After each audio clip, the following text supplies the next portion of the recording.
Agora eu gostaria de chamar o professor Marcos Soares, que ministrará o curso Segredos da Oratória que todo advogado precisa saber. O professor Marcos Soares é professor de oratória para todo o Brasil. Já capacitou mais de 25 mil pessoas, entre universitários, profissionais liberais e políticos de diversos estados no país, nas áreas de oratória, de vendas, de marketing, motivação, autogestão, alta performance e liberdade financeira. É teólogo e escritor com 12 obras publicadas. Dentre elas, a obra Falar Bem é Fundamental. Agora, aqui à frente, eu chamo o professor Marcos Soares. Boa noite. Vou ficar aqui no meio. Desculpa quebrar um pouco a formalidade. Presidente, boa noite. Presidente Diego. Senhor presidente de uma área específica, Diego também, boa noite. Advogados, advogadas, amigos, convidados, ex-alunos de oratória, tem algumas ex-alunas aqui. O que nós vamos fazer é bater um papo sobre aquilo que hoje, se vocês terem uma noção, é uma das maiores procuras no Maranhão, a oratória. O Google fez uma pesquisa e o primeiro estado que mais se procura oratória no Brasil é o estado de Santa Catarina. O segundo, o Maranhão. Então nós estamos diante de algo que há uma procura, há um interesse. Por isso que eu defendi, em 2013, lançando a terceira edição, defendi esta ideia, na terceira edição, já está na terceira edição, terceira impressão, defendi isto aqui, esta ideia, falar bem é fundamental.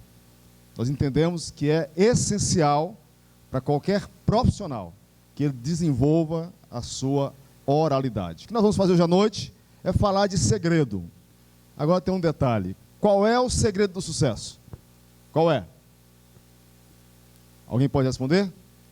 Qual é o segredo do sucesso? Oi? É o segredo. O segredo do sucesso é o segredo. Alguém sabe qual é o segredo da Coca-Cola? É o segredo. O segredo dos grandes conquistadores de mercados é o segredo. Aí o doutor Diego pega, Marcos, desvende os segredos. Aí não tem graça. Se eu começar a mostrar os segredos da oratória, deixa de ter segredo. Eu fiquei pensando nessa ideia de segredo, que se origina do latim secretus. Para quem lembra disso aí, para quem estudou isso aí, secretus, à parte, oculto, isolado. Eu fiquei pensando, trazer o secreto, trazer o segredo para os advogados e advogadas nesta noite, será que faz sentido? Mas a gente pode pelo menos pincelar os segredos. Eu não posso aqui entregar de bandeja o segredo, porque todo segredo que se sabe por aí tem preço. Então, eu vou pincelar os segredos nessa noite.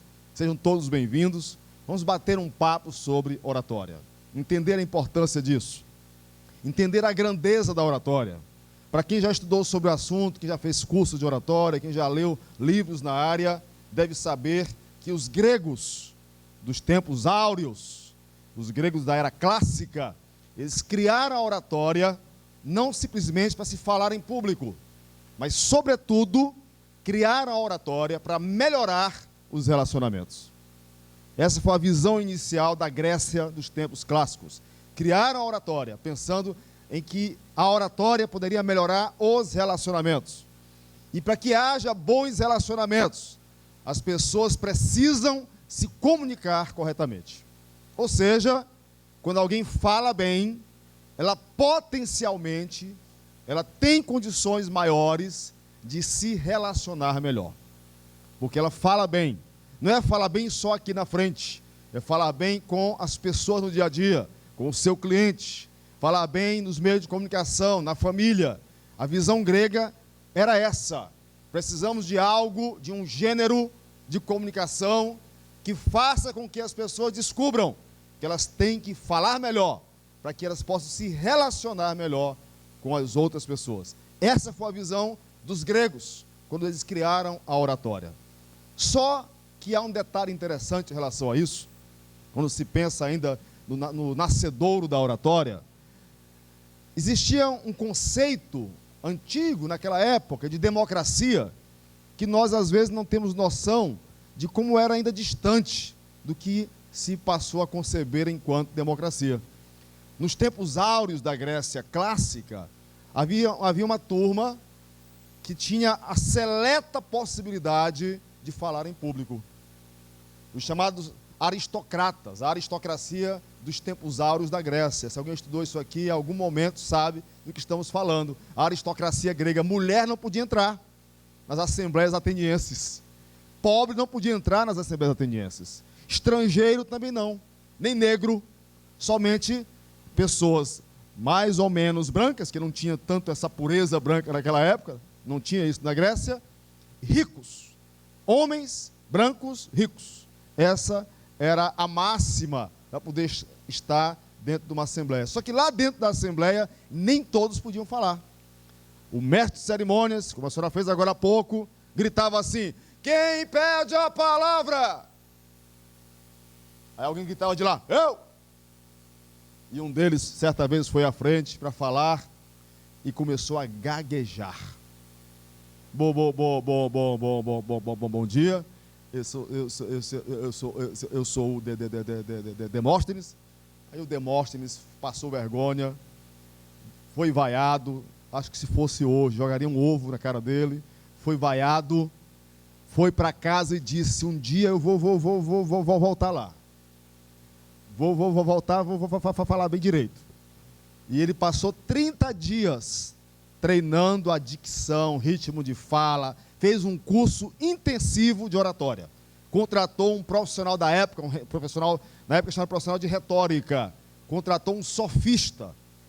E este sofista treinou o Demóstenes todas as manhãs, de segunda a sexta, durante 30 dias.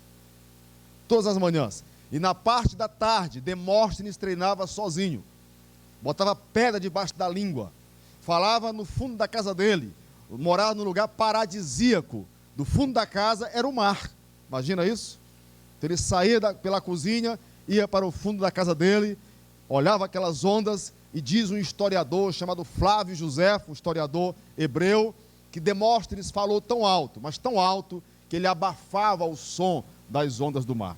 Ele volta naquela assembleia preconceituosa, a ideia de democracia fechada para um pequeno grupo de exclusivistas dos diferenciados, volta naquela assembleia, fala em público e se torna, a partir de então, o maior orador grego que se tem notícias, Demóstenes.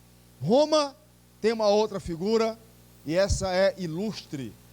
Esta figura se tornou o maior orador de todos os tempos, um jurista, que chegou a ser senador romano, Marco Túlio Cícero, um dos maiores nomes do discurso na história. E esse homem tinha um nome feio. Cícero, em latim, significava, e significa até hoje, grão de bico. Aí imaginou? Lá, grão de bico, vem cá. Era o nome do Cícero, grão de bico. Os amigos diziam para ele: Cícero, muda esse nome, cara, que nome mais horrível, grão de bico. E ele disse: não vou mudar o meu nome, eu vou mudar a maneira de conquistar as pessoas, e vou me tornar um dos nomes mais famosos da história. As outras gerações irão falar de Cícero. Que coisa impressionante, eu estou aqui no século XXI, falando de Cícero, o maior orador que se tem notícia. Esses dois nomes, e tantos outros, eles trouxeram muitos segredos para nós. Então eu quero, nesta noite, pensar sobre isso. Segredos da oratória, que todo advogado, para não ser preconceituoso, mulheres, e advogada, precisam, já que são os dois, saber. Advogados e advogadas. É evidente que você já leu livros sobre o tema oratória. Deve ter feito cursos de oratória. Deve se considerar uma pessoa com alto poder de argumentação e persuasão. Mas sempre há um segredo. E é sempre bom aproveitar as oportunidades. Estamos aqui com esta parceria muito legal, o Instituto Zoom Politicon, CAAMA, e vocês fizeram uma contribuição simbólica de 1 quilo de alimento não perecível, foi isso? Alguém trouxe menos uns 10 quilos? Eu soube que estava vindo um amigo para cá, não sei se ele veio, vou ligar para ele trazer logo 50, que ele pode, para ver se ajuda. Eu sei que cada um pode doar muito mais aqui. Segredos. Eu me lembro muito bem, ministrando um treinamento no interior do Piauí, e usei a seguinte expressão: nos arcanos da nossa personalidade. E continuei a minha aula lá. Em um certo momento, um senhor muito simples levantou a mão, eu já tinha levantado a mão umas 10 vezes. Aí levantou de novo e eu nada de dar atenção para ele. Ele levantou, ele gritou: moço, que negócio é esse de arcano aí? Me diga. Que negócio é esse de cano? Não entendi nada. Eu disse: senhor, arcanos são segredos. Ô senhor, fala segredo. Segredo nós entendemos. Agora, arcano, segredos, secreto. Arcano é algo mais profundo ainda. Como se fala assim, arcanos da personalidade. É o profundo do segredo. É o extremo do segredo. São os arcanos, aquelas áreas escondidas de cada um de nós. Os nossos segredos. Quem quer desvendar os seus segredos? Ninguém quer. Quem está a fim de botar para fora os segredos? É coisa minha, é coisa sua. Mas a oratória nos possibilita compreender alguns desses segredos. Primeiro deles, segredo número 1. Só são 20, não se preocupe que até meia-noite a gente sai daqui hoje. Só são 20. O primeiro segredo é: conheça e pratique a TBF. Nós iremos fazer um aulão aqui. Eu fui ministrar um treinamento em Nova Andradina, Mato Grosso do Sul. Me disseram assim: professor, são 30 alunos. Quando eu cheguei lá, eram 168 alunos. 168. Muito mais do que aqui. Então, aliás, um pouco mais do que aqui. Deve ter aqui umas 100 e poucas pessoas. Fizemos um aulão. Sexta-noite, sábado o dia todo, manhã de tarde. Muito divertido. Vamos nos divertir um pouquinho? Da seguinte forma. Vamos falar juntos qual é o segredo. Você pode dizer comigo? Conheça. Vamos lá de novo. Conheça e pratique. Agora o que é TBF? Vai lá. Vamos ficar de pé? Quando seus braços pararem, não mexa mais nada. Se quiser arrumar a roupa, arruma agora. Coçar algum lugar, coça. Dá vontade de coçar, na hora que você não mexa nada. Pode perceber isso. Se quiser dar uma arrumada, puxar a roupa, aí eu estou aproveitando isso, ó. Faça isso. Arruma aí. Ajeita o óculos. Eu vou fazer uma experiência da TBF. Libere seus braços, por favor.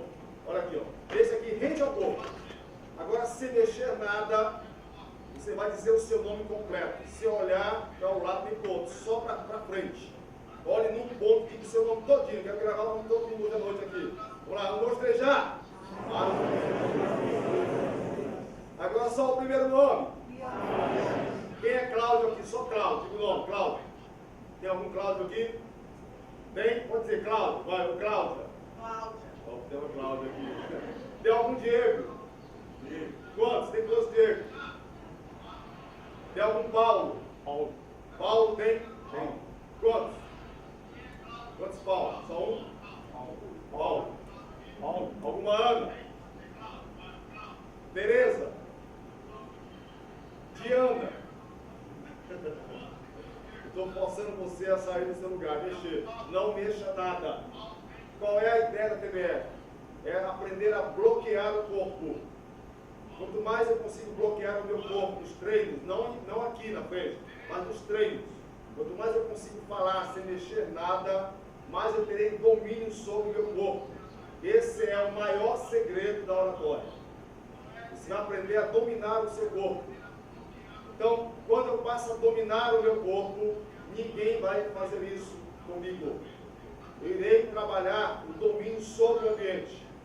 Grave uma coisa: quando estamos diante de uma outra pessoa, existe uma disputa de corpos.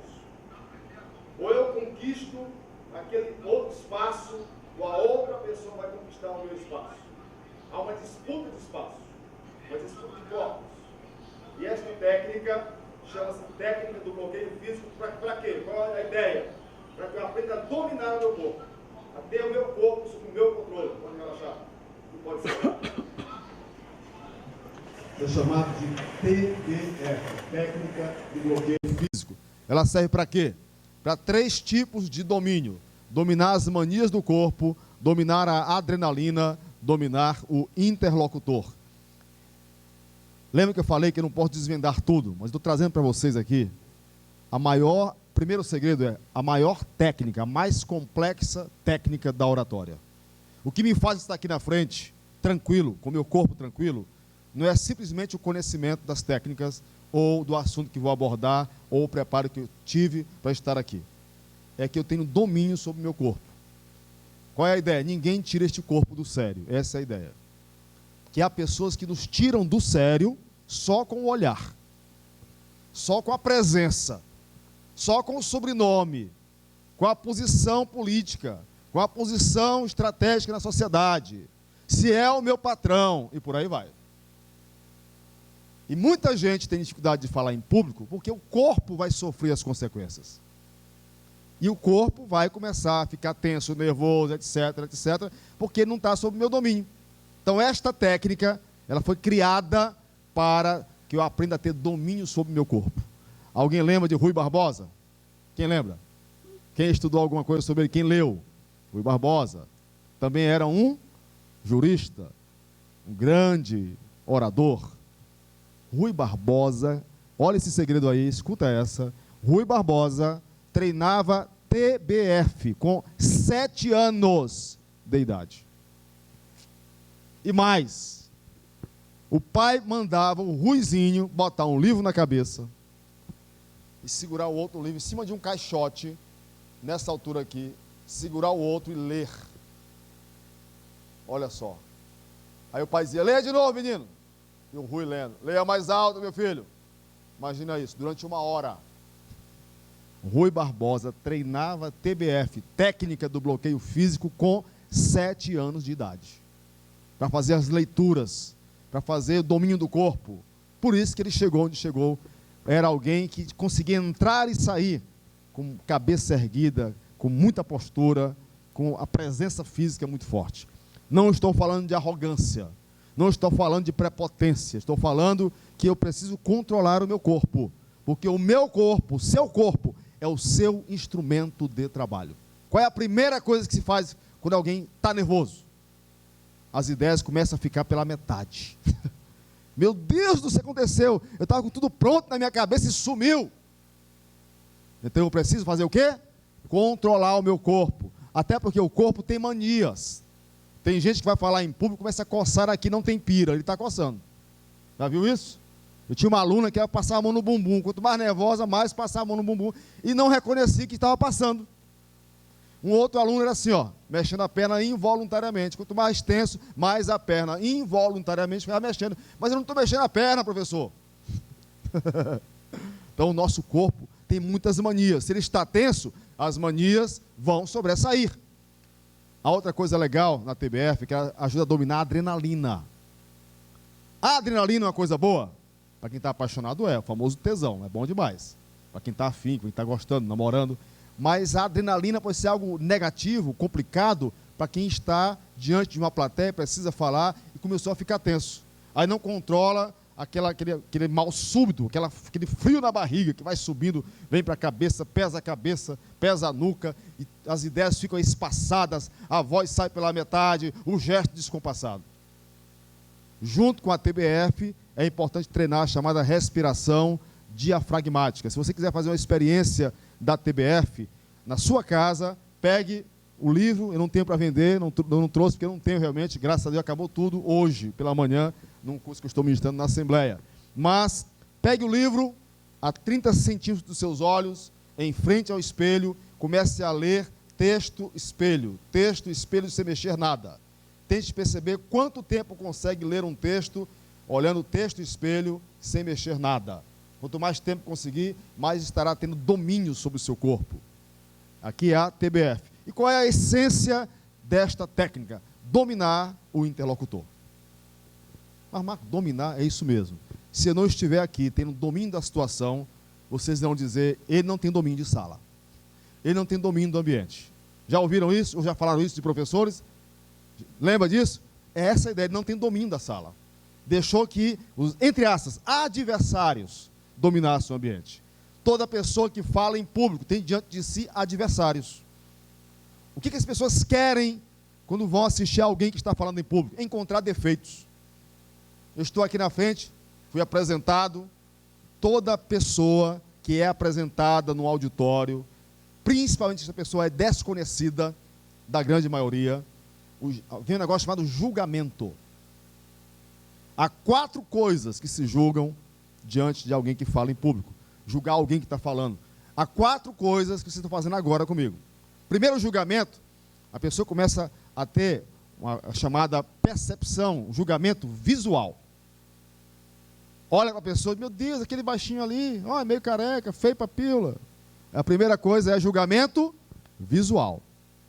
O segundo é auditivo. Ela me apresentou, eu digo assim, pessoal, boa noite, eu sou o professor Marcos Soares, estou muito feliz por estar aqui nessa noite. Você ia conseguir ficar quanto tempo, se fosse um fânio? 30 segundos no máximo.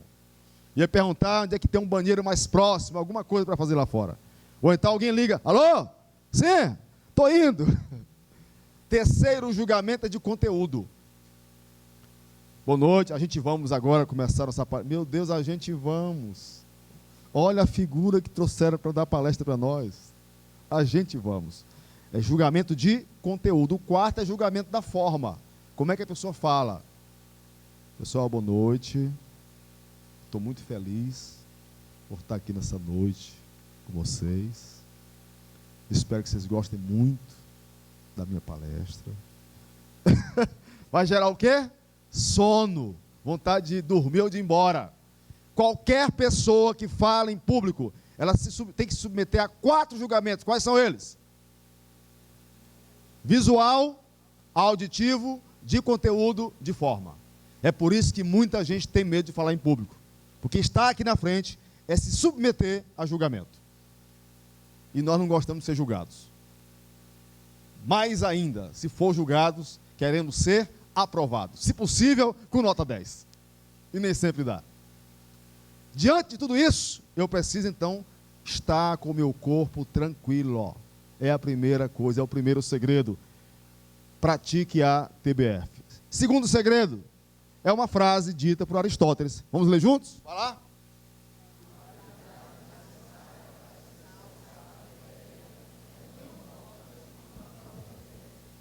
Esse é o segundo segredo. Saber transmitir uma ideia é tão importante quanto a ideia transmitida. Eu fiz o seguinte, aproveitei esta frase de Aristóteles e pensei da seguinte forma, da seguinte maneira: uma forma deformada deforma o conteúdo, por melhor que ele seja. Aristóteles está falando de forma e de conteúdo. A habilidade necessária para se expressar uma ideia. Como eu expresso uma ideia? Como eu defendo uma causa? Como eu uso os meus argumentos para provar as minhas verdades? Isto é a maneira de defender uma ideia. Segundo Aristóteles, esse é um grande segredo da oratória. Ele diz que a maneira de expressar uma ideia, ela tem um peso semelhante à própria ideia. Aristóteles não foi um grande orador, mas também ensinava retórica. Teve um aluno muito especial, dentre tantos, chamado Alexandre o Grande. Aristóteles ensinou Alexandre o Grande quando Alexandre não era tão grande ainda. Era um adolescente, de 12 para 14 anos de idade. O pai bancava aula VIP de oratória para o Alexandre. Eu ensino oratória VIP, eu e o meu aluno. Essa ideia não é minha. Nasceu lá nos tempos antigos da Grécia. Os sofistas ensinavam oratória VIP, que era chamada de retórica VIP, ou retórica individual. Alexandre foi treinado, foi ensinado a falar em público por Aristóteles. Esse aí é o segundo segredo. O segredo é, eu preciso saber como expressar uma ideia. Expressar uma ideia como? Com entusiasmo. Como? Com a capacidade argumentativa e persuasiva capazes de levar a pessoa a concordar com o que eu estou pensando. Tem um homem chamado Gardner. Gardner é um pensador, um pesquisador da famosa Universidade de Harvard. Este homem passou 10 anos fazendo uma pesquisa sobre os grandes nomes da história. Eu falo sobre ele no meu livro, O Poder Persuasivo, muito obrigado, dos Grandes Líderes. Gardner fez uma pergunta que ele passou 10 anos para responder. Preste bem atenção na pergunta. Ele perguntou o seguinte: por que alguns líderes conseguem romper as barreiras naturais da mente e mudar as pessoas? Vou repetir. Por que alguns líderes conseguem romper as barreiras naturais da mente e mudar as pessoas? Ele passou 10 anos para responder essa pergunta. Mas ele pode fazer isso. Tem um apoio, um aporte financeiro que lhe possibilita sentar e pesquisar. Eu gostaria de ter essa oportunidade de pesquisar coisas profundas como essa. Gardner chama de vetores. Ele diz que estes homens, ele batizou de vetores. Ele diz que esses homens tinham alguns vetores. Ele chamou de os 7 vetores dos grandes líderes. Primeiro vetor, ele chama de razão. Toda pessoa que influencia, ela sabe usar racionalmente seu poder argumentativo, lógico, para influenciar o cérebro das outras pessoas. O segundo vetor ele chamou de pesquisa. Saber usar a pesquisa a seu favor. Saber usar fundamentações de pesquisa para conseguir influenciar pessoas. Terceiro ele chama de ressonância, que não é a magnética. Qual é a ressonância aqui? É a chamada força retórica. Ele diz que os grandes líderes sempre foram sensíveis ao ambiente e sensíveis às pessoas, procurando fazer as chamadas conexões emocionais. Não basta ser racional, tem que saber mexer com o sentimento das pessoas. Os grandes líderes da história sempre fizeram isso. O quarto vetor ele chamou de redescrição. O que é redescrição? É reforçar uma ideia. Alguém lembra do comercial antigo, do meu tempo? Compre batom. Alguém assistiu nesse negócio? Compre batom. Então, beba Coca-Cola. Para todo canto. Beba Coca-Cola. O cara fica, meu Deus, e chega no lugar, pede o quê? Coca-Cola. É a chamada redescrição. É a força de um slogan. Meu nome é Enéas. Recursos e recompensas. Os grandes líderes sempre trabalharam com a ideia de recompensar as pessoas, de dar a elas um pouco mais. Uma pessoa que fez nome no Brasil e fortuna também, usando recursos e recompensas, Silvio Santos. Sempre usou lá o não sei o que do baú. Como é que é? Baú da felicidade. Era a ideia de recompensar de alguma forma. Gardner diz que o sexto vetor eles chamam de fatos realistas. Esses grandes líderes, esses grandes oradores, essas pessoas com alto poder de influência, elas sempre usaram e usam muito bem os fatos realistas. Usar uma situação da realidade para trazer uma aplicação prática. E o último vetor é o que ele chama de resistências. Saber lidar com as resistências. Saber que precisa mudar uma realidade, que tem que saber mudar a realidade, mas tem que saber a hora de mudar aquela realidade. A hora de mudar o pensamento de alguém. A hora de usar um argumento novo. Apresentar uma forma nova de influenciar. Portanto, tudo isso está ligado à habilidade de expressar uma ideia. Se eu souber fazer isso, vou influenciar. Terceiro segredo é o segredo que a gente chama de a compreensão da comunicação. Eu sei que tem vários conceitos de comunicação. Existe a comunicação e a comunicação. O que é a comunicação? A comunicação do cão. Tem gente que quanto mais abre a boca para falar, mais estraga os ambientes. Tem gente que quando abre a boca, vai dar uma opinião, já viram isso? É a comunicação. Eu tive uma senhora que usava muito da comunicação. O marido não aguentava mais. Ela fez um curso comigo e ela gravou uma frase e colocou em prática a frase. Fale somente se for melhorar o silêncio. Como é que é o nome da frase? Fale somente se for melhorar o silêncio. Ela mora até hoje no Coatraque. O marido trabalha no centro. Então eles iam do Coatraque para o centro e a mulher, cuidado, vai bater. Eita, homem burro, vai direito, esse homem não tem jeito. E falando.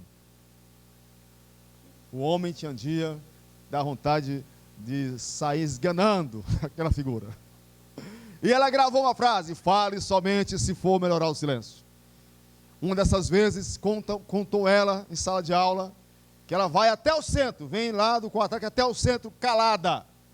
À altura do Monte Castelo, o homem pega assim na mulher e pergunta: mulher, está doente, está com febre? O que te aconteceu? Diz: por quê, meu bem? Você não falou nada, não reclamou de nada. Eu aprendi em oratória: fale somente se for melhorar o silêncio. O homem foi procurar por mim e perguntou o seguinte: eu queria conhecer o milagreiro que fez a mulher calar a boca. Tem uma segunda concepção importante, vai falar, meça as suas palavras. Você vai falar, meça as suas palavras. A Bíblia, em sua sabedoria, citaram que eu sou teólogo evangélico e católico, fiz as duas teologias. A Bíblia tem uma frase muito bonita sobre isso. Diz que, mais do que uma frase, é uma concepção, diz que a língua é fogo. Fogo consumidor. Ela pode destruir um império. Que coisa forte.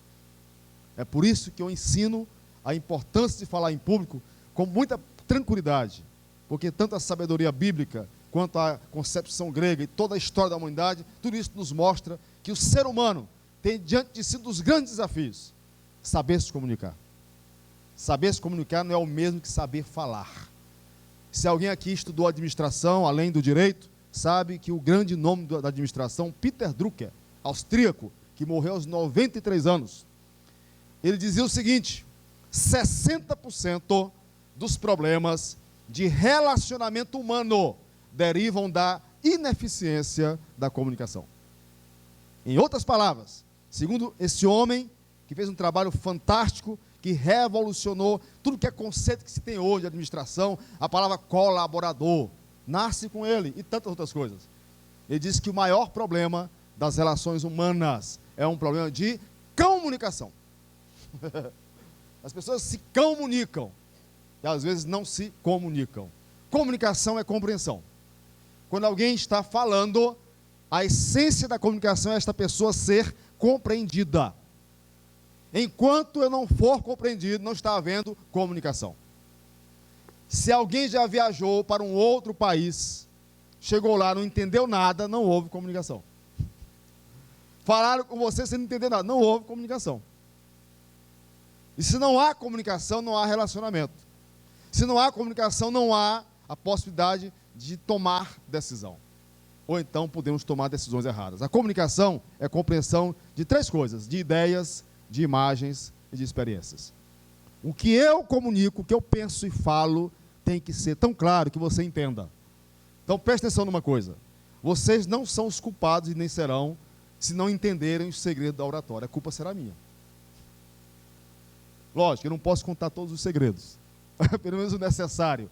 Se você não entendeu nada, falou, não entendi nada, então não houve comunicação. Comunicação é o quê? Comunicação é, pode falar forte, comunicação é compreensão.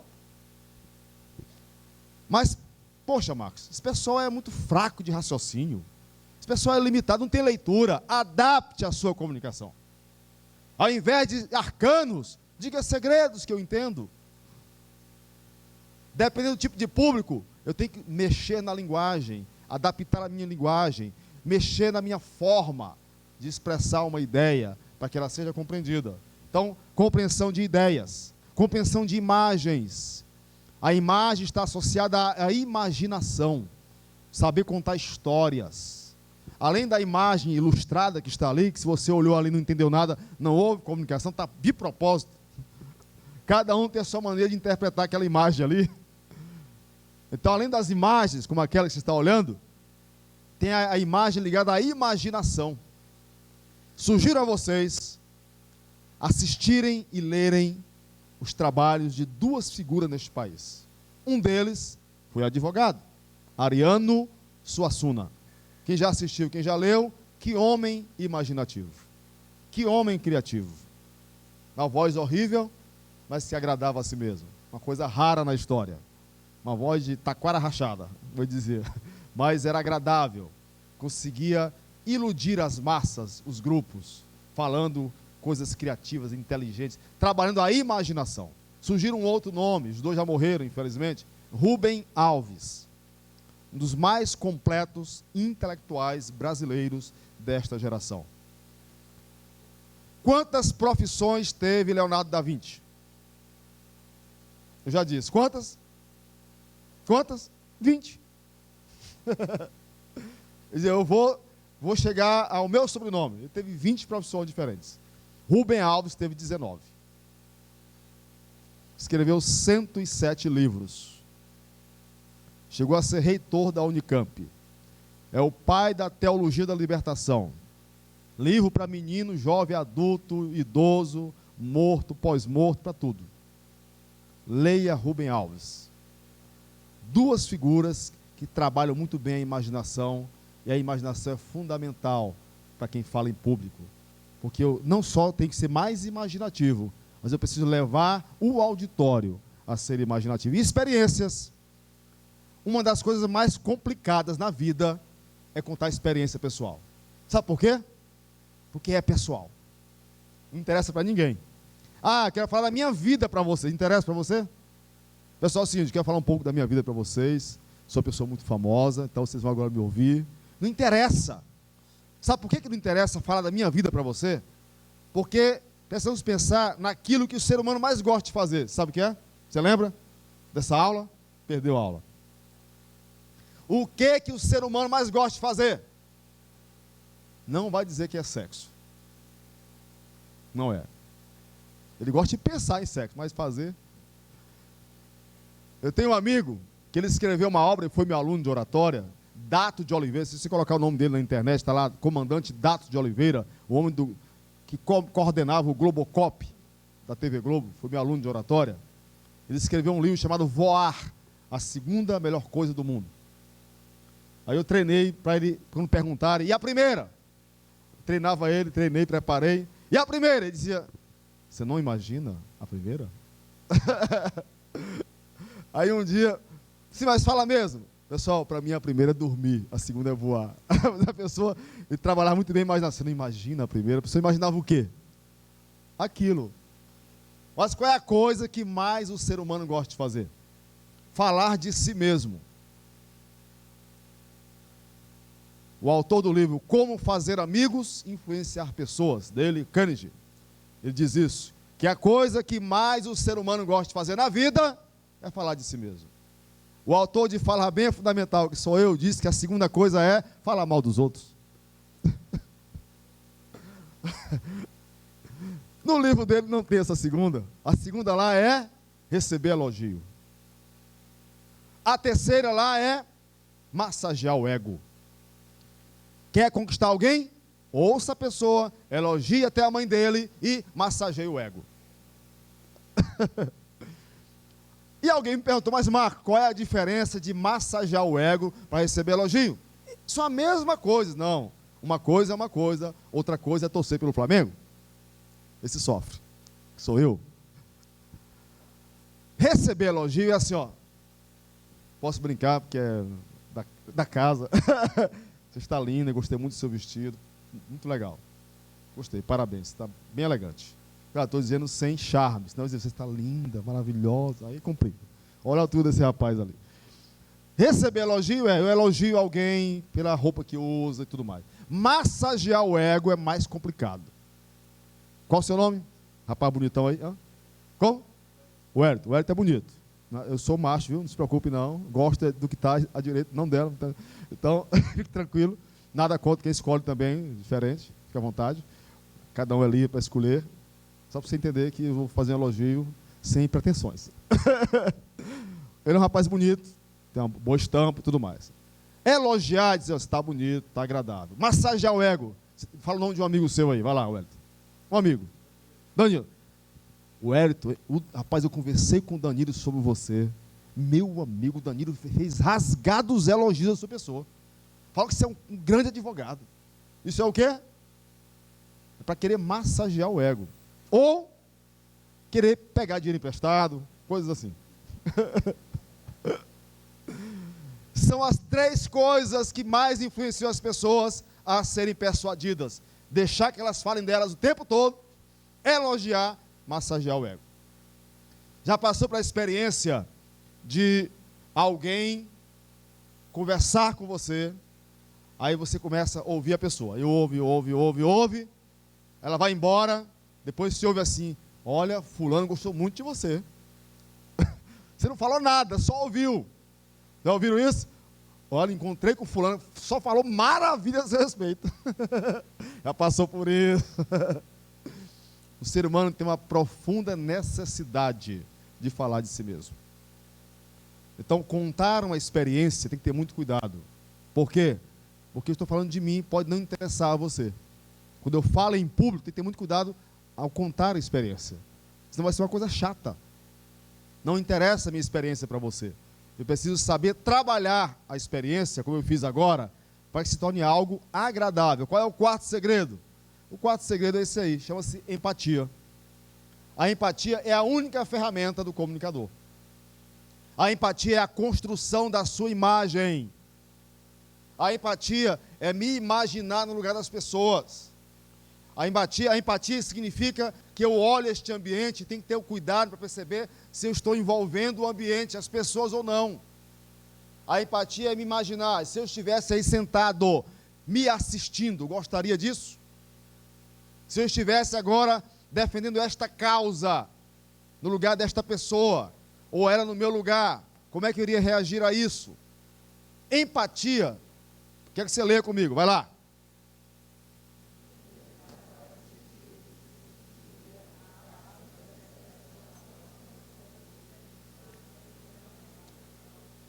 Você sabe por que eu fiz isso?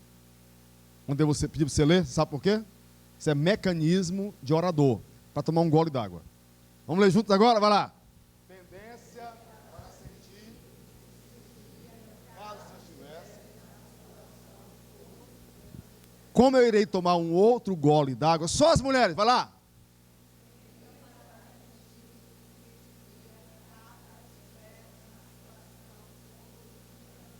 Aí vem a pergunta, alguém entendeu? Olha só, tendência para sentir o que o outro sentiria, caso eu estivesse na situação ou circunstâncias da outra pessoa. Agora, não é me colocar no lugar do outro. Te coloca no meu lugar. Tu ganha quanto? R$1.000. Coloco nada. Te coloca no meu lugar. Tu ganha quanto? 15 mil. Aí eu me coloco. Então, me colocar no lugar do outro chama-se simpatia, é identificação. E nenhuma pessoa que fala em público pode depender de simpatia para estar aqui na frente. Sabe por quê? É identificação. E identificação não é com todo mundo. Vamos imaginar o seguinte, nesse momento tem pessoas que estão se identificando comigo. Outros estão fazendo perguntas. Outras estão, o que a gente chama na oratória, estão com o espaço vital fechado, impenetrável. Estão aqui por alguma razão, para aparecer para o presidente, para encontrar um amigo. Eu não tinha o que fazer. Você entendesse? Eu não posso depender da simpatia que você tem para comigo, Cláudio, e eu para com você. Desde quando eu era adolescente e você criança, quando fez o curso de oratória comigo. Isso aqui é simpatia.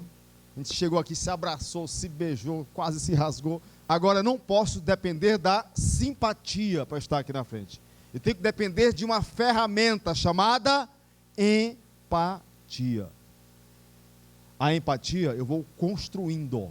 Ela é um fundamento técnico da oratória. Esse é um dos outros grandes segredos da oratória. Eu tenho que saber a roupa que devo utilizar num ambiente X, Y, Z. Que tipo de piada será adequada ou de humor para certos ambientes. Com quem eu posso brincar ou não. Que tipo de brincadeira eu posso utilizar neste ambiente. Como devo fazer em relação ao olhar. É a construção de um personagem. Mas, Marcos, é isso? Quer dizer que falar em público é para atores e atrizes? Não. Não somente. Mas falar em público significa que toda pessoa que está aqui na frente tem que ser um ator, tem que ser uma atriz. Um bom advogado, uma excelente advogada, tem que ser um bom ator, uma excelente atriz. Porque a atriz, o ator, ele vive papéis. Se é uma coisa boa neste país, em termos de aprendizado é olhar a performance dos atores deste país. São fantásticos. São muito bons. Se sobressaem na América Latina e muitos ocupam espaço, vocês sabem, em nível mundial. São grandes atores. O ator não é um fingidor, simplesmente. É alguém que sabe usar a emoção, a razão, o gesto, o olhar para influenciar. Não é à toa que depois do Jornal Nacional, o segundo maior faturamento da Globo é a principal novela deles. Tal a influência que exerce o ator brasileiro. Não adianta ter um melhor enredo, o melhor conteúdo, se não houver quem ensine, quem faça com qualidade. Então, quem fala em público é um ator, é uma atriz. E a empatia é a minha ferramenta. Estava eu ministrando oratória, VIP, para uma senhora muito bonita, muito educada, muito simpática, sempre na casa dela, as aulas, já tinha uma liberdade. Aí um dia ela estava, naquele dia assim, triunfante, a mulher era bonita, mas naquele dia ela resolveu assistir a aula triunfante. Que ela ia sair com o marido depois, não era por minha causa. Aí se preparou toda para daqui a pouco. Ela tinha aula no meio. Ela entrou assim lá numa salinha que ministrava aula para ela e disse assim, olha, só me permite um elogio? Aí ela brincou, professor, mais um? Eu disse, não, o de hoje eu vou usar um tom de voz diferente. A senhora hoje está arrebentando. Aí disse, a senhora está realmente fantástica, maravilhosa. Era X anos de casado. Esse maridão hoje vai realmente ter do bom e do melhor. Aí ela parou e disse, professor, cá com os meus botões, estou pensando aqui numa coisa. Quem me elogiou foi o senhor mesmo ou foi uma técnica de oratória? Eu disse, foi o professor Marcos, que através da técnica da empatia, reconheceu a sua beleza e que a senhora está translumbrante hoje. Então, não é mentira usar a técnica, é adequação aos contextos. A empatia é saber me adequar aos contextos. A hora de entrar, a hora de sair, a hora de falar, de calar, ela é fantástica, ela nos constrói. Constrói a nossa imagem. E vivemos de imagem. Todo ser humano depende da sua imagem. O negócio de dizer, não, imagem não é tudo sim. Deixa a sua imagem se estragar por aí, por alguma razão. Imagina o tempo que vai demorar para reconstruir essa imagem. Imagina um país como a Venezuela com a imagem vilipendiada. Não só a imagem, como a economia e tudo mais. Quanto tempo vai demorar para recuperar a imagem do país daquele? País com coisas tão bonitas, natureza, praias, lugares maravilhosos. Eu fui numas cachoeiras lá que eu não encontrei igual no Brasil, cachoeiras lindíssimas, a 7 graus, 8 graus, 10 graus. De repente sendo destruída por uma questão de imagem. Então, nós dependemos, sim, da nossa imagem. Lembra que eu falei da Bíblia uma vez? Vou falar a segunda vez. Uma expressão bíblica em Provérbios diz assim, mais vale o bom nome do que as muitas riquezas. O que significa isso?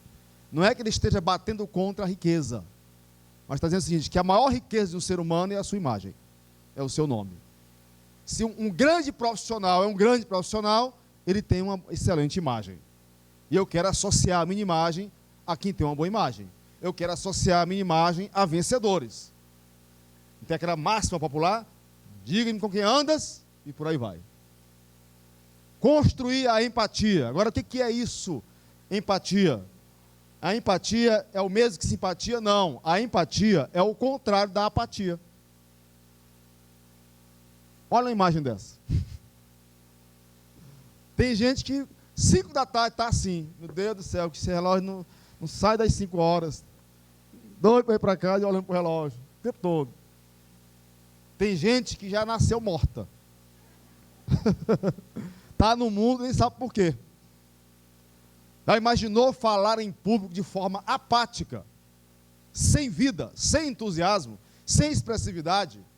Então, o contrário da empatia não é antipatia. O contrário da empatia é a apatia. Pessoas apáticas, comunicação sem vida, sem expressividade.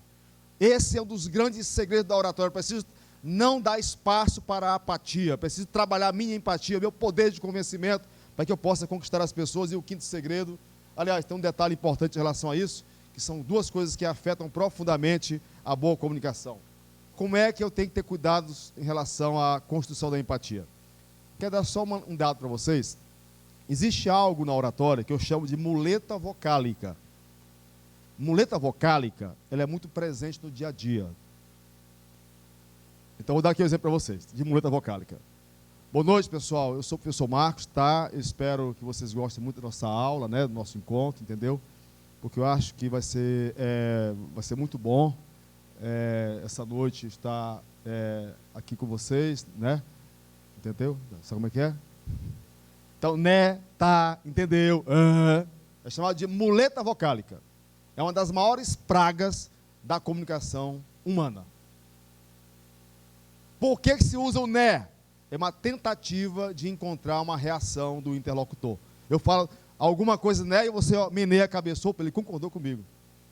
É o né. Tá, o tá é aquela insegurança. Você entendeu? Tá entendendo? Tá, então o tá, entendendo? Tu entendeu? Agora eu tenho uma amiga que ela faz pior. Ela não somente faz assim, ó, não só diz, Marcos, você entendeu, ainda pega no ombro. Tu tá entendendo, Marcos? Não entendeu? Ainda faz isso. Tu tá entendendo? É chamado de muleta vocálica. É uma praga, é um vício terrível na comunicação das pessoas. Né, tá, entendeu? Alguém aqui de Bacabal? Não vou falar mal de Bacabal, não. Calma, não vou falar mal de Bacabal. Você é meu amigo. Mas em Bacabal, as crianças, adolescentes, de tanto a professora dizer né, batizaram a professora de professora né. Lá vem a professora né. Nos meus cursos de oratória, eu ensino como corrigir a muleta. Tive um aluno muito divertido, gerente de banco, que ele, para se corrigir, para se fiscalizar, que a gente usa uma forma de fiscalizar para corrigir muleta, chamada vaia. Disse muleta, aí vai fiscalizando. Se eu não quero vaia, eu não vou dizer muleta. E ele, quando dizia uma muleta, ele dizia assim, ó, né, não, burro, fazer tudo junto. Então nós precisamos corrigir as muletas. E as pessoas usam muletas em função disso aqui, ó, redundância e feedback. Às vezes a pessoa não tem a ideia clara do que vai dizer, não definiu o pensamento, ela tem duas tendências, ficar redundando, não sai do lugar, ou então ela começa, o que você achou das decisões tomadas pelo governo? Foram muito importantes. Eu vi um repórter hoje de uma emissora importante da TV maranhense, brasileira, mundial, que tem um jornal pela manhã, cedo, que é uma audiência do horário. O rapaz disse 15 o repórter, enquanto tentava falar alguma coisa em algum lugar chamado São José de Ribamar. Estou aqui, Ribamar, meu Deus do céu. Meu pai tem 84 anos, ele fala assim, meu filho, ele só fica o tempo todo. 84 anos, sabe que é coisa feia. Então, quando alguém fala dizendo né, uma pessoa da área de vocês, palestrante, no evento da área do direito, segundo uma aluna minha, formanda em direito, em 10 minutos disse 252 né. O que significa isso? Vou dar um exemplo concreto agora, mais sério ainda. Uma pessoa apresentando a sua monografia, defendendo o seu TCC, disse muito né. Na banca tinha um cubano na avaliação. Aí perguntou, minha filha, o que é né? Aí ela disse, né não é nada.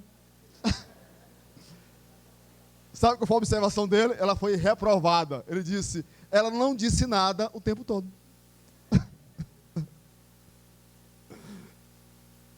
Então, corrija o né. Perto de mim, eu corrijo os né, os tá, os entendeu, sem ser chato. Né? Né? Entendeu? Entendeu, Flávio? Aí vai corrigindo, sem ser chato.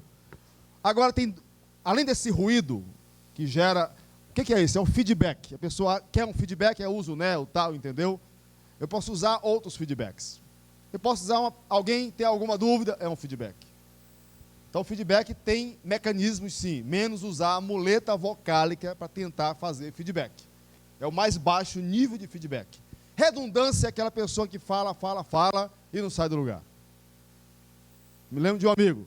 Porque nesta noite, neste ambiente aglomerado de pessoas, de seres humanos, de gente de todos os lugares, isso é redundância. A redundância ela é interessante quando eu quero reforçar uma ideia. Falar bem é fundamental.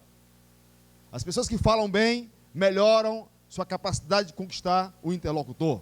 Quem fala bem trabalha muito mais a sua imagem, seu marketing pessoal. Por isso eu defendo que falar bem é fundamental. Estou usando de redundância.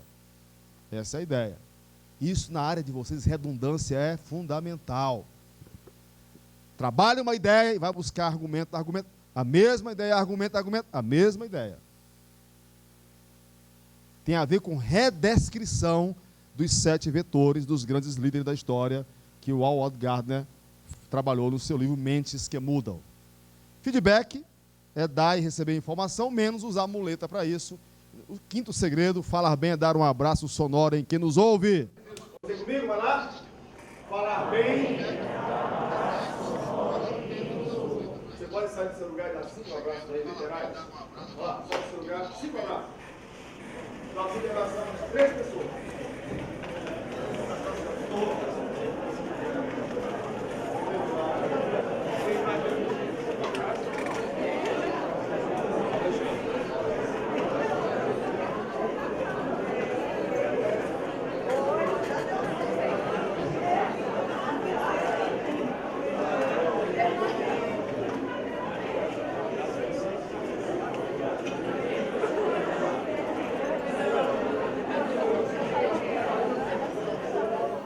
Agora preste atenção, eu não fiz isso só para que ilustrasse a exposição do segredo, não foi para isso. É bom abraçar, faz bem, o ser humano precisa aí de 7 abraços por dia, de pessoas diferentes, cheirosas, para que ele possa estar melhor. Mas Glorinha Bentimiller, a mulher que implantou o padrão da TV Globo de comunicação, essa mulher está viva ainda, tem 87 anos, ela diz isso, que falar bem é dar um abraço sonoro em quem nos ouve. Outras palavras, não dá para abraçar todo mundo, literalmente. Não dá para se abraçando mais de 100 pessoas neste ambiente. Então eu preciso saber abraçar com a minha comunicação. Abraçar com um tom de voz, com a maneira agradável de palestrar, de falar em público. Ela disse que nós precisamos saber abraçar o interlocutor. Ela chama isso de abraço sonoro. Que coisa interessante. Se você puder, pegue este nome ali, tire esta foto, e pesquise sobre esta mulher. Ela é fonoaudióloga. Fez um grande trabalho na Globo, ela implantou, ela foi consultora da Globo em 5 regionais por 18 anos. Ela revolucionou a TV Globo. Fátima Bernardes, por exemplo, foi aluna de Glorinha Bentimiller. Os grandes atores da velha guarda, todos foram alunos e alunas desta mulher. E ela defende essa ideia. Precisamos dar um abraço sonoro nas pessoas. Ou seja, a minha voz, a minha fala, elas devem envolver o ambiente. Ao invés de sair gritando por aí, como alguns estão fazendo, não precisa gritar. Eu preciso envolver, mexer com a emoção das pessoas, fazer a razão compreender o discurso. Preciso dar um abraço sonoro. Este é um dos grandes segredos da oratória. Isso aí, sozinho, se for aprofundar, dá 30 horas de capacitação. Só este segredo. Como abraçar as pessoas? Através da nossa voz, através da nossa presença de palco, da nossa empatia. Falar bem é dar um abraço sonoro em quem nos ouve. O 6º segredo, dê vida às palavras. Você pode dizer isso comigo? Qual é o conceito de palavra? Preste atenção, toda palavra tem cor e forma. Toda palavra tem cor e forma. A palavra amor tem a cor própria do amor. Alguém fala assim, eu te amo. Está dizendo que ama? Te amo. Te amo. Eu te amo. Eu te amo. Eu te amo. Ou seja, eu te amo, não sei os outros. Eu estou treinando um rapaz, tem 20 e poucos anos. Essas aulas que a gente faz, eu ensino muita aula VIP na cidade, 7, 8 alunos por mês. E este aluno, ontem ele foi fazer uma mensagem para o pai dele. Ele não conseguia passar, porque era característica, a emoção nas palavras. pai, sou uma pessoa maravilhosa, um exemplo de pai, realmente eu miro minha vida nisso, de fato, o senhor... Aí ficou. Mas, cara, passa emoção pro teu pai. Ah, eu não consigo. Então não mande um vídeo para ele. Não mande um vídeo. Até que você consiga. Aí ele foi. Até que teve um que ele encarnou o papel ali. Pai, o senhor é a maior referência para mim. Pai, quando eu penso num homem como referência de trabalhador, papapá. Aí eu comecei a emocionar. Eu disse, olha, você começou a mexer até comigo. Para por aí, rapaz. Dê vida às palavras. A palavra é uma espécie de escultura sonora. É por isso que eu posso colocar a mão aberta aqui e dizer assim, ó, imagine agora uma maçã na minha mão. Pense na cor da maçã. Pense no cheiro da maçã. Imagine que você está com fome e tem esta maçã para comer agora. Comece a comer a maçã. Daqui a pouco, eu não vou fazer isso, que não é hora para isso, daqui a pouco você é capaz de ver a maçã na minha mão. Por quê? Porque a palavra tem que ser uma espécie de escultura sonora. Escultura me faz lembrar Aleijadinho. Um homem que tinha tudo para dar errado. Se alguém lembra, sabe, mãos carcomidas de lepra. Grande parte das obras dele tinha que ter gente segurando as mãos dele, para contornar as artes que ele fazia. Eu tive a oportunidade de ver de perto, eu estudei artes na universidade, não está incluído aí, mas eu estudei artes, e fui de perto ver Juiz de Fora, aliás, ver Tiradentes e outras cidades da região, Sabará, Ouro Preto, Ouro Branco, por aí vai. E vendo aquelas obras fantásticas, aquela escultura, a sabedoria e a inteligência daquele homem. A escultura bem feita, bem elaborada, bem produzida, encanta. Essa é a ideia do uso das palavras. Eu preciso da escultura através das palavras, da vida a cada palavra, da beleza a cada palavra. Não queira logo se livrar da palavra. Porque tem gente que quando vai fazer uma leitura, lê rapidinho, quer logo sentar. Já viu isso? Vai falar no ambiente, já quer logo sentar. Eu preciso vir para cá e ao falar, que eu fale dando vida, dando beleza e arte às palavras. Se você é uma pessoa muito fria, muito racional, muito lógica, precisa gostar de outras tendências de leitura. Precisa gostar de poesia, precisa gostar de algo mais emocional. Se você tem dificuldades com humor, nasceu de mau humor, nasceu chorando, nasceu de mau humor, tem que treinar o humor. Eu tive que treinar um amigo para o humor. Fazia ele fazer careta, rir comigo, gargalhada, até ele aprender a treinar o humor. Que o homem era duro para rir. Passei a orientar, vá para o cinema, assista filmes de humor. Não, mas advogado, que advogado não ri. Ri sim. Ri de bolso cheio. A pessoa, bolso cheio, tem um amigo advogado, Marco, eu estou rindo para as paredes hoje. Você, rapaz, você ganhou dinheiro hoje, hein? Tem que gostar de rir. Rir é o melhor remédio para tudo. Trabalhe alguma coisa que esteja atrapalhando você de dar vida às suas palavras. O que é dar vida às palavras? É falar com entusiasmo. E o que é entusiasmo? É uma palavra grega, en mais theos. En, dentro, mais theos. Theos, em grego, Deus. Ter Deus dentro de si. Para os gregos era uma palavra mágica. Deus, para eles, vivia no fígado. Então, fale como se estivesse arrancando do fígado. Essa era a ideia. Fale com entusiasmo. Passe vida nas suas palavras. Por quê? Porque se eu passo vida, eu convenço as pessoas. Irei passar empatia, persuasão, poder de convencimento. Somos nós os responsáveis por mudar a ideia de um juiz. Nós não, vocês. Pense que o juiz é um ser humano, e que eu posso mudar uma ideia dele, mudar uma decisão. Eu posso fazer um cliente renovar o contrato comigo. Eu posso fazer um cliente pagar mais. Eu posso fazer um cliente entender que ele pode confiar em mim, no meu trabalho, na minha qualidade. Eu tenho que usar, através do poder das palavras, a minha condição de conquistar as pessoas. São as palavras que podem encantar, que podem atrair, que podem seduzir. Portanto, este é um grande segredo. É o segredo chamado devida às palavras. O outro segredo é a voz. Olha só a importância da voz. A voz é, leia comigo, identidade. O selo, a marca sonora de uma pessoa. Através da voz projetamos o que somos. A voz identifica a idade, o sexo, tipo físico, raça, procedência, nível sociocultural, característica de personalidade, estado emocional e muito mais. Diziam os gregos, fale para que eu te conheça. Não é fale para que eu te escute, não. É fale para que eu te conheça. A voz é identidade. Ixi, lá vem fulano. Só pela voz já sabe que é o fulano. Ou então liga para alguém, a pessoa, tudo bem? Tudo bem. Tá bem nada. Acabou de pegar um chifre, tá péssimo. A voz é a marca sonora. Então, você precisa saber o seguinte, a sua voz marca como? É a marca sonora, mas ela é agradável? As pessoas gostam da sua voz?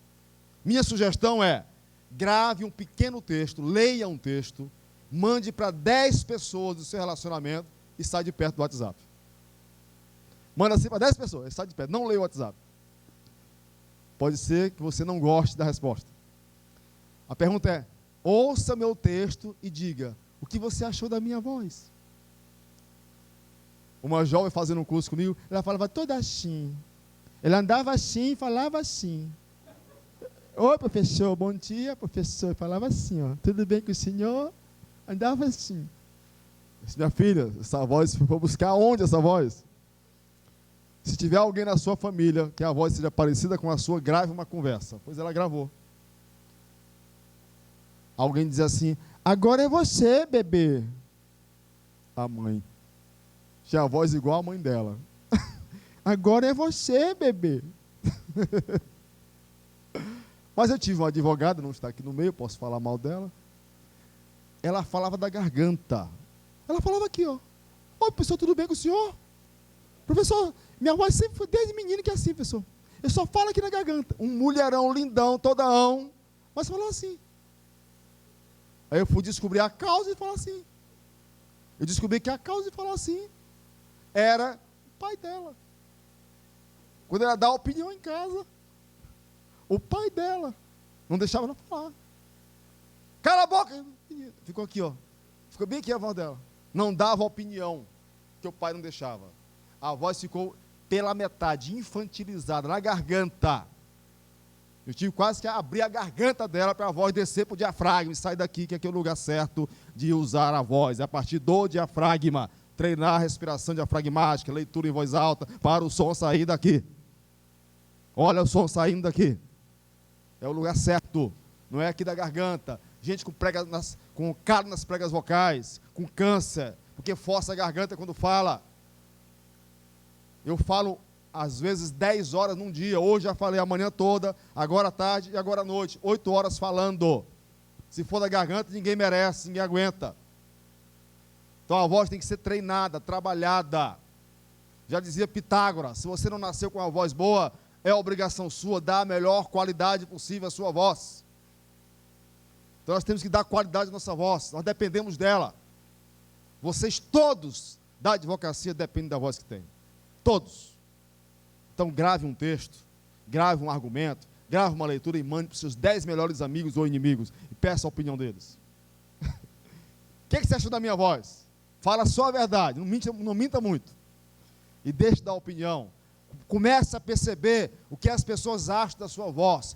A tua voz é a tua marca sonora. Através da tua voz, você projeta quem é. Voz fraca, pessoa, às vezes, que tem voz fraca, mostra que é fraca. De personalidade, de decisão, insegura. A voz define o ser humano. Quanto mais for trabalhada a sua voz para que ela consiga ser completa, mais força você vai ter. Estou falando para você de um dos grandes segredos da oratória, a qualidade da sua voz.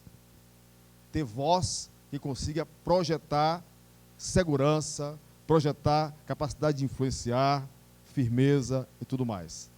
Não fique contente com a voz que você tem, você pode ser muito melhor. Existem técnicas para isso. Um dia, quem sabe, virei aqui ministrar um curso de oratória, depois que a parceria for assinada e o salário for para minha conta, a gente vai conversar. Brevemente teremos um curso de oratória aqui, se Deus quiser. Um outro segredo, aliás, tem uma coisa importante sobre a voz ainda, de maneira en passant. Existem 3 funções da voz. A primeira chama-se de voz como representação. Toda pessoa que fala em público ou em qualquer ambiente, ela pode usar a voz como representação. Quando eu conto uma história, estou usando a voz, era uma vez, o Chapeuzinho Vermelho. Eu estou contando uma história, representação. Eu posso usar a voz também como expressão. Estou muito feliz por estar aqui nesta noite. Me lembro de um dono de uma faculdade que ele trocava as palavras. Então, ao invés de ser estou muito feliz por estar aqui nesta noite, eu estou muito infeliz por estar aqui nesta noite, nesse momento ímpio que estamos vivendo, ele trocava os termos. Então, a voz como expressão é passar sentimento. E a voz como apelo. A voz também tem o poder de apelar. E vocês todos usam muito bem a voz para apelar. Aí vem o segredo supremo da oratória. Este eu guardei por último. Poderia fazer assim, ó. Tchan, tchan, tchan, tchan. Pam, pam, pam, pam. Treinar dicção e articulação. Dicção, pode ler comigo? Ato de dizer. Pronunciar as palavras completamente, sem comer. Quais são as letras que o maranhense mais gosta de comer?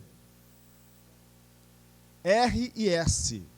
O maranhense passou muita fome no passado, até a letra comia. R e S. Vamos comer ali. Você não vai comer ali, você vai comer ali. Mas é muita frescura comer. É. O certo é comer. E ficar de bucho cheio. E S. Também comemos os S's. Isto é um problema de dicção. Precisamos dizer a palavra toda. Não precisamos correr para dizer a palavra. Precisamos trabalhar a ênfase e construir uma dicção em que eu use a palavra, explore a palavra toda. Dicção, articulação. A articulação é o desenho da dicção. Norfenil, dimetil, lapirazolona. É o nome do remédio. Chega assim. Aqui tem dimetil, laminofenil, lapirazolona. Como é que é? Dimetil, laminofenil, dimetil, lapirazolona. Nome químico do remédio. Para que serve isso? Para treinar 2 coisas. Dicção, dimetil. É dicção. E articulação. Abrir bem a boca. Desenhar a palavra. Quando eu articulo, eu desenho a palavra. Articulação é o desenho da palavra. É a pessoa ser capaz de fazer leitura labial. Isso é muito bom numa festa, turma. Dá uma zoada. E você falar.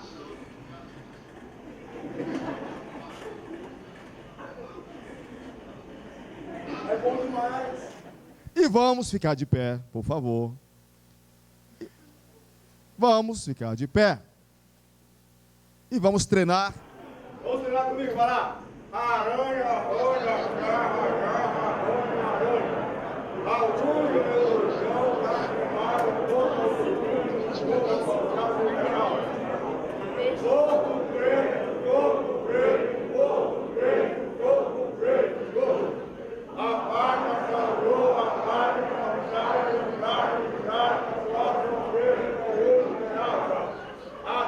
aqui, o filho, cria, quando vai, o filho, cria, vai, a prima. O turno capturado, com muita galera,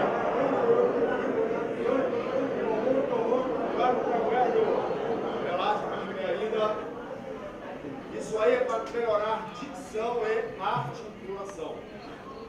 Agora, sem dedo na boca, articulando bem, o último lá, som original, 1, 2, 3, já. Sou original,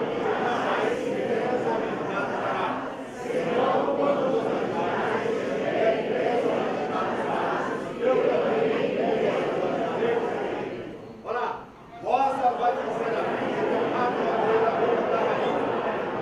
a pia, pinto perto da pia, tanto mais a pia, mais a pia, pinta.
Ele é um balão, ele é um músculo, ele é um balão que enche e seca. Então eu preciso fazer ginástica para ele. Quanto mais ginástica para o diafragma, mais vou falar usando o diafragma.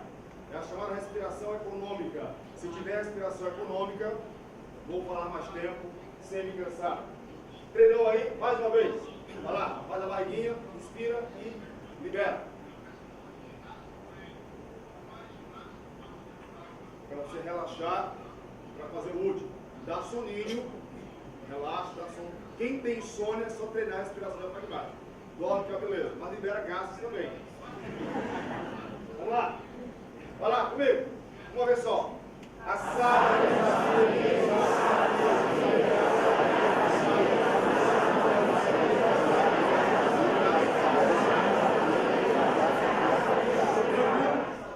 Tá bom? Mais uma vezinha, vai lá.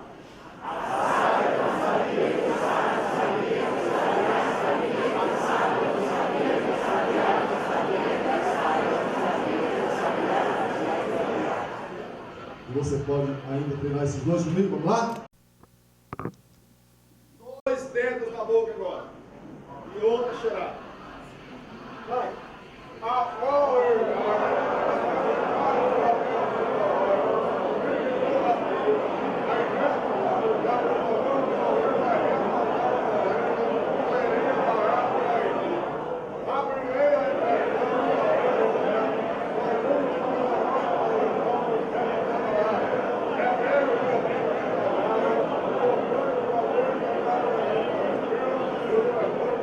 Sem dedo na boca, não vou treinar. A probabilidade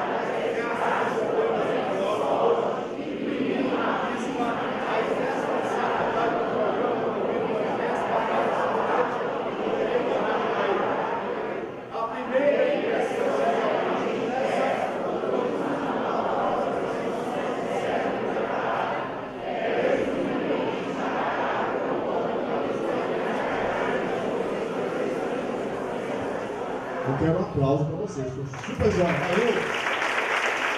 Vocês podem sentar. O sucesso é alcançado por aqueles que falam bem. Eles são ouvidos, lembrados e as suas ideias compreendidas e respeitadas.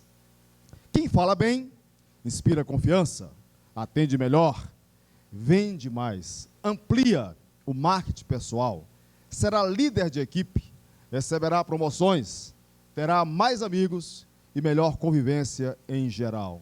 Aí é o meu livro, aí esse Feoso. Muito obrigado. Aí, nesse momento, eu quero chamar aqui o presidente da Comissão de Direito Digital, Dr. Diego de Moraes e Silva, para fazer a entrega do certificado ao nosso palestrante.